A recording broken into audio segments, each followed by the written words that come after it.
Bharatiya Janata party ने अपने पांव पर कुल्हाड़ी मार दी है।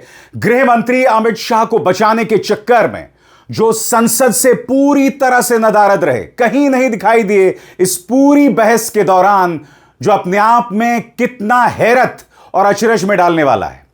मगर मैं क्यों कह रहा हूं भाजपा ने अपने पांव पर कुल्हाड़ी मार दी? क्योंकि भारतीय जनता पार्टी कह रही है कि जो फायरिंग हुई, पैलेट गन से जो फायरिंग हुई, या जो भी हिंसा का आदेश हुआ, इसका आदेश अमित शाह ने नहीं, एसडीएम ने दिया, मजिस्ट्रेट ने दिया। तो मैं एक सवाल पूछना चाहता हूं भारतीय जनता पार्टी से। आप जो लगातार कहते हैं कि मुलायम सिंह यादव ने राम भक्तों पर गोली चलवाई, तो क्या इसका अर्थ यह हुआ कि मुलायम सिंह यादव के आदेश से यह सब नहीं हुआ? स्थानीय एसडीएम या मजिस्ट्रेट की कार्रवाई थी ये? भारतीय जनता पार्टी ने अमित शाह को बचाने के चक्कर में यह जो इसका राजनीतिक हथियार था, जिसके जरिए वो समाजवादी पार्टी या फिर दिल्ली में जो नरसंहार हुआ था 1984 में, एंटी सिख राइट्स हुए थे, जिसके लिए वो सीधे राजीव गांधी पर दोष मढ़ती है, क्या वो सब भी स्थानीय मजिस्ट्रेट के कहने पर हुआ? यानी कि स्थानीय मजिस्ट्रेट ने पुलिस को कह दिया कि अगर सिखों पर अत्याचार हो रहा है तो आप कोई कार्रवाई ना करो, और राजीव गांधी की कोई गलती नहीं थी। मैं भारतीय जनता पार्टी से एक सवाल पूछना चाहता हूं। इतना बड़ा आयोजन था, छात्रों का आयोजन जंतर मंतर में, आपका मीडिया लगातार यह कह रहा था कि इसके पीछे पाकिस्तान है, चाइना है, बांग्लादेश है, और वो सब झूठ साबित हुआ। आप मुझे बताने की कोशिश कर रहे हैं कि इतना बड़ा आयोजन जंतर मंतर में, पूरी दुनिया की निगाह उस आयोजन पर, और अमित शाह को उससे कोई लेना देना नहीं है। अमित शाह का मजिस्ट्रेट पुलिस से कोई लिंक नहीं था, कोई संपर्क नहीं था। और क्या यही वजह है कि अमित शाह जो हैं पिछले 2-3 दिनों से पूरी तरह से गायब हैं, कहीं दिखाई नहीं दे रहे हैं? अपनी जिम्मेदारी से बचने के लिए भारतीय जनता पार्टी के नेता गाली गलौज पर उतर आए हैं। कंगना रनावत गाली गलौज पर उतर आई हैं। अमित शाह की कोई जिम्मेदारी नहीं है, इनकी पुलिस की भी कोई जिम्मेदारी नहीं है। जी हां, जिस पुलिस वाले ने उस छात्रा के पीछे इस तरह से डंडा मारा था, घुसाया था, वो अब भी काम कर रहा है और ऑन ड्यूटी है, ऑन ग्राउंड है। मगर सबसे पहले पैलेट गन के मुद्दे पर राहुल गांधी ने जो सवाल किया ना दोस्तों, मैं चाहता हूं सुने आप, क्योंकि कल संसद में उन्हें बोलने नहीं दिया गया। राहुल गांधी ने कहा कि मेरा जो लोकतांत्रिक अधिकार है उससे मुझे वंचित रखा गया। सुनिए, पैलेट गन के मुद्दे पर भारतीय जनता पार्टी तो कह रही है फायरिंग ही नहीं हुई है। तो मैं सवाल पूछना चाहता हूं, पैलेट गन से क्या निकलता है? फूल निकलते हैं, जुमले निकलते हैं, या मित्रों की आवाज निकलती है? सुनिए राहुल गांधी ने क्या कहा। तो ये हमने रेज किया और हमने सवाल पूछा, ये कौन करवाया, ये करवाया किसने, ये हुआ कैसे? सिंपल सी बात है, यह व्यक्ति अमित शाह जी होम मिनिस्टर हैं। पैलेट गन की यूज, लीथल फोर्स की यूज बिना होम मिनिस्टर के परमिशन लिए नहीं किया जा सकता है।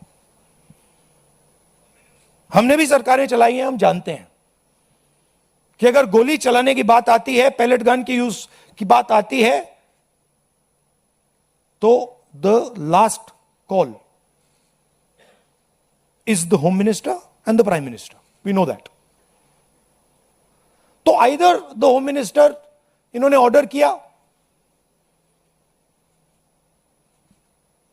युवाओं को मारने का ऑर्डर, लाठी चलाने का ऑर्डर, पैलेट गन का यूज का ऑर्डर, या फिर इनको मालूम ही नहीं था।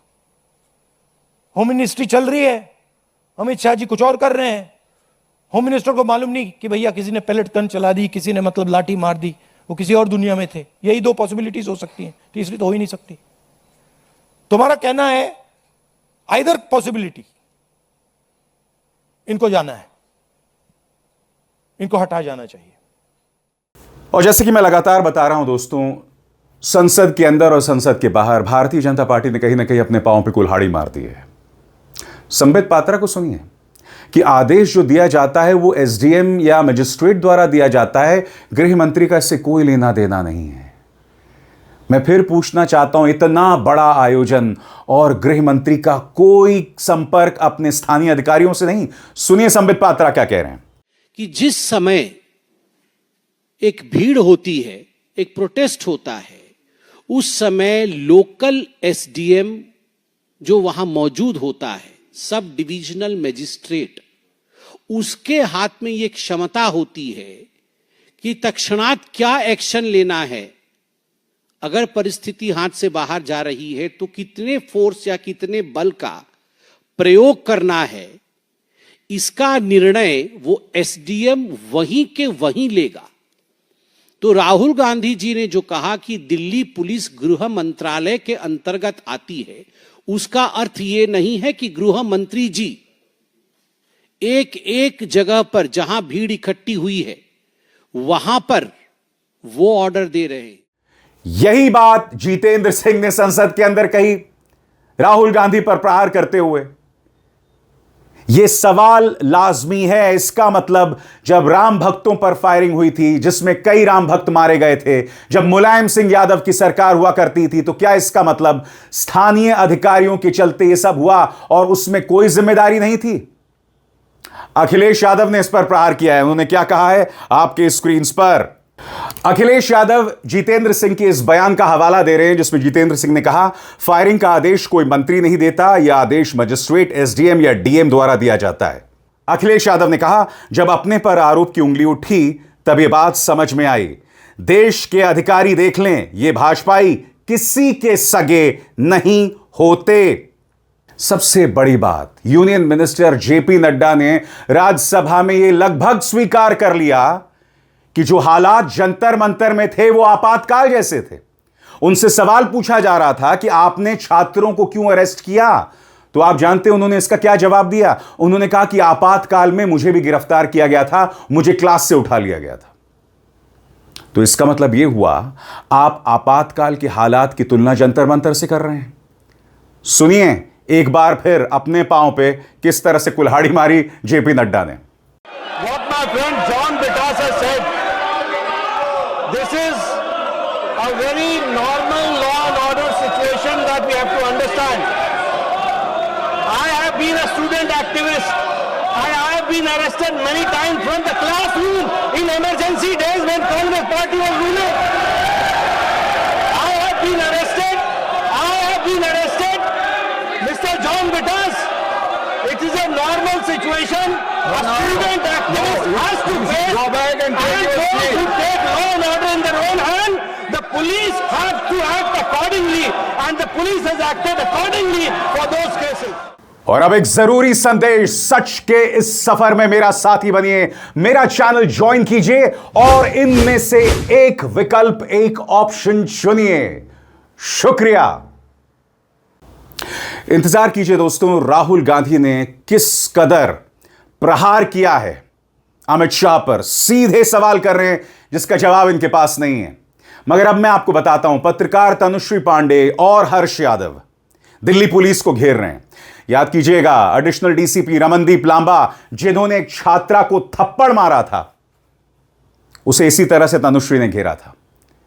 अब वो सवाल कर रहे हैं कि जिस इंस्पेक्टर राठी ने एक लड़की के प्राइवेट पार्ट में पीछे डंडा घुसाया था, उस पर आप क्या कार्रवाई कर रहे हैं? वो अब भी काम क्यों कर रहा है, ग्राउंड पर ड्यूटी क्यों कर रहा है?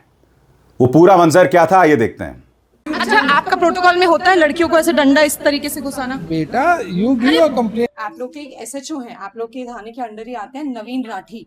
तो उस दिन क्या हुआ था, 20 जुलाई को जंतर मंतर पे हम लोग के सामने की बात है, वो एक लड़की को ऐसे डंडा कर रहे थे। That comes under sexual assault. अरे मैं आपसे जो पूछ रही हूँ वो तो बताइए। That is what I am saying ना, you give a complaint. Sir आप चैट जीपीटी की तरह एक ही चीज बोलते जा रहे हैं। PHQ is deciding. प्रोटोकॉल तो बताइए। DCP sir will decide. अरे प्रोटोकॉल, और तब तक आप नवीन राठी को ग्राउंड पे छोड़ोगे। मैं भाग रही हूँ पीछे से, आप कहाँ मारोगे?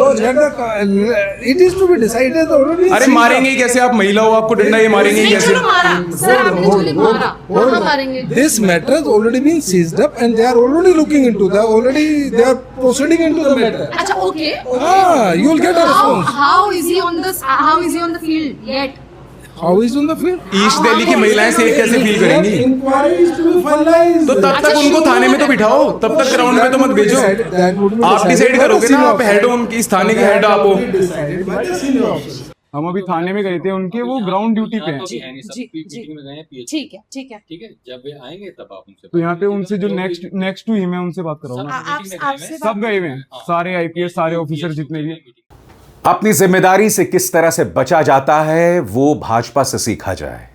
ना मंत्री जिम्मेदार है, ना पुलिस जिम्मेदार है। आपने देखा पुलिस के क्या तेवर थे। जब हर्ष और तनुश्री सवाल पूछ रहे थे तो देश की जनता यह जानना चाहती है कि भाई पुलिस भी जिम्मेदार नहीं, मंत्री भी जिम्मेदार नहीं, तो सवाल यह कि आप मजिस्ट्रेट पर क्या कार्रवाई कर रहे हैं। कोई भी घटना हो जाए, इनका कोई मंत्री जिम्मेदार नहीं होता। कुंभ में भगदड़ मच जाए, कोई जिम्मेदार नहीं, किसी पर आज तक कार्रवाई नहीं हुई। पहलगाम में आतंकवादी हमला होता है, फोर्सेस को हटा दिया जाता है, आतंकवादी घुसते हैं, 28 लोगों को मार देते हैं, अब तक किसी पे कार्रवाई नहीं। दिल्ली में दंगे होते हैं, अमित शाह की जिम्मेदारी नहीं। मणिपुर में बद से बदतर हालात होते जाएं, अमित शाह की जिम्मेदारी नहीं। राहुल गांधी पूछ रहे हैं कि दिल्ली पुलिस किसे रिपोर्ट करती है। वो अमित शाह को लिखे गए अपने खत का भी हवाला दे रहे हैं, सुनिए। हिंसा किसने की? दिल्ली पुलिस ने की। दिल्ली पुलिस किसको रिपोर्ट करती है? एमएचए को, होम मिनिस्टर को। और दूसरी साइड आरएएफ ने की। आरएएफ सीआरपीएफ को रिपोर्ट करता है और सीआरपीएफ एमएचए को रिपोर्ट करता है। तीसरी पार्टी ने दिल्ली में हिंसा नहीं की है, दिल्ली पुलिस ने की है और आरएएफ ने की है। एंड बोथ ऑफ देम, दोनों होम मिनिस्टर को रिपोर्ट करते हैं।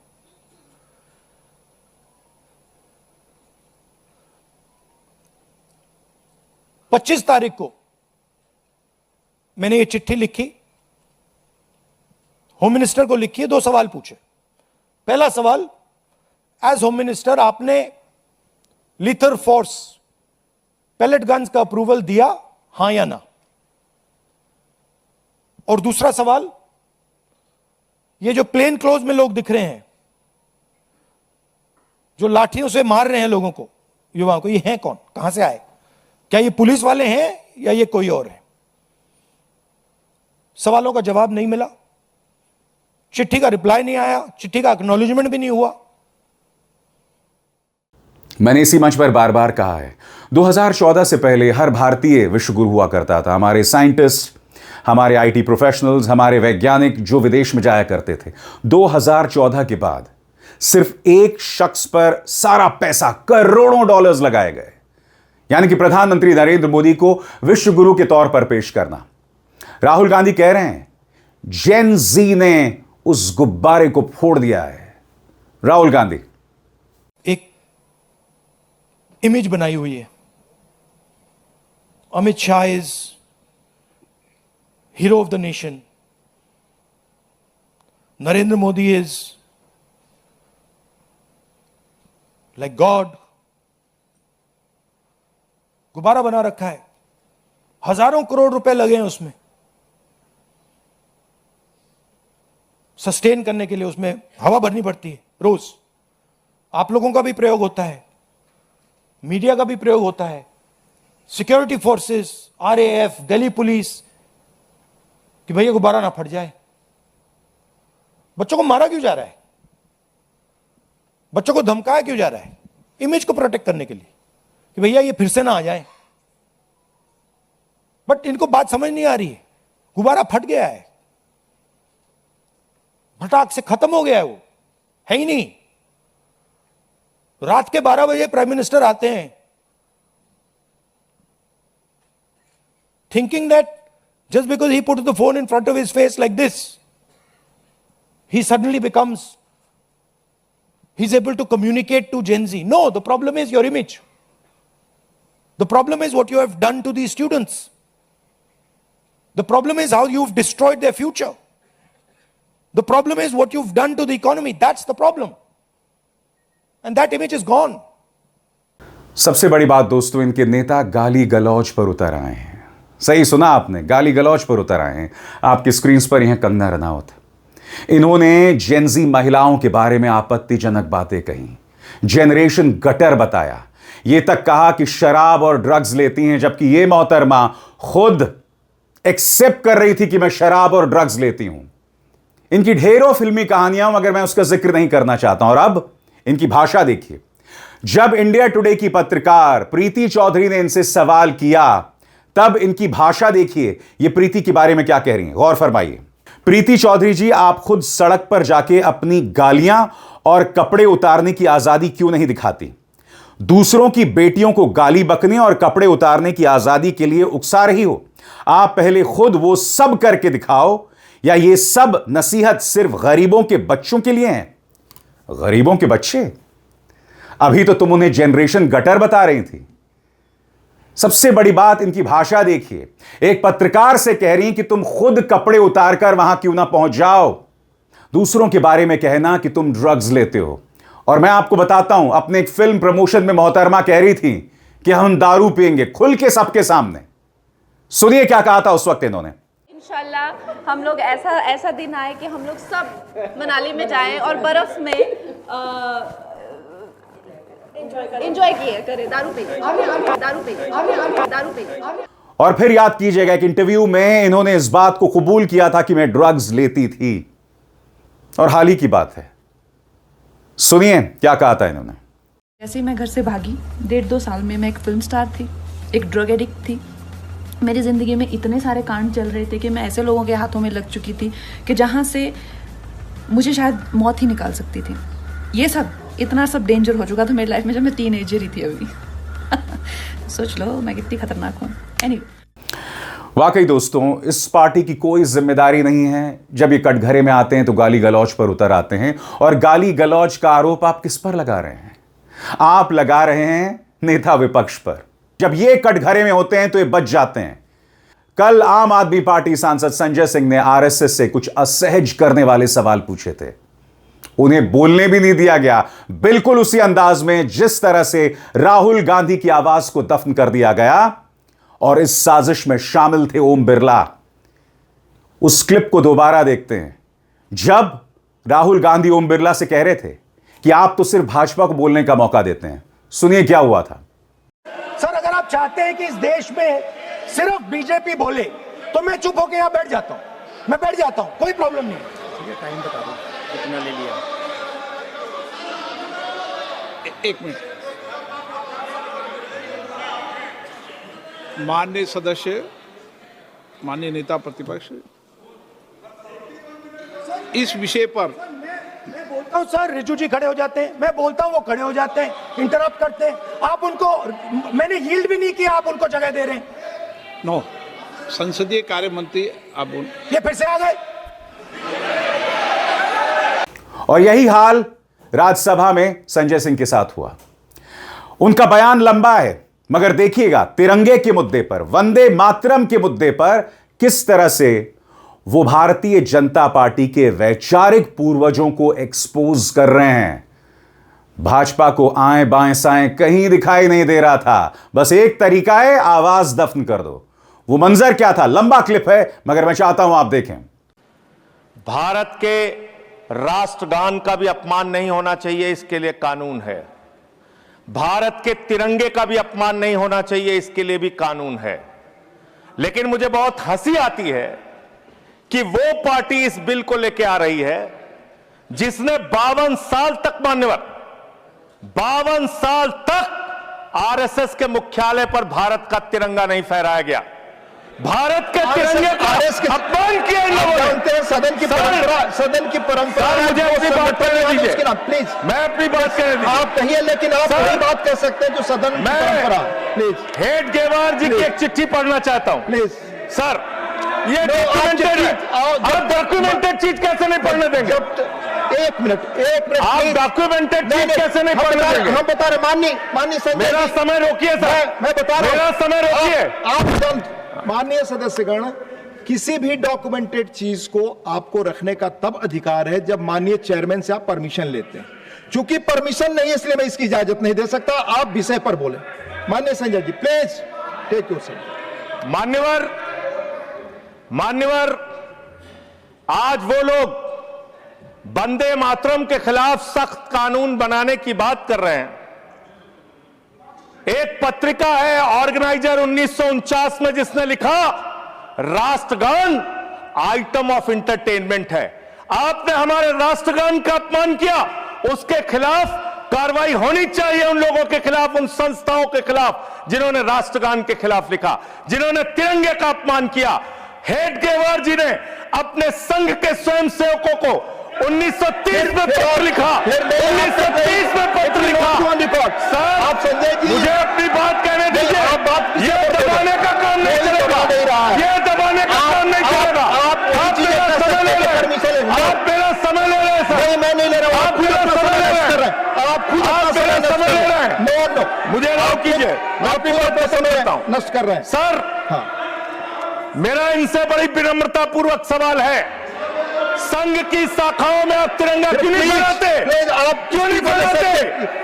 जो और वंदे मातरम की बात कर रहे हैं, जो ऑर्गेनाइजेशन वंदे मातरम हम भी लगाते हैं, नहीं बोलते। सुन लीजिए, खत्म कर रहा हूं सर।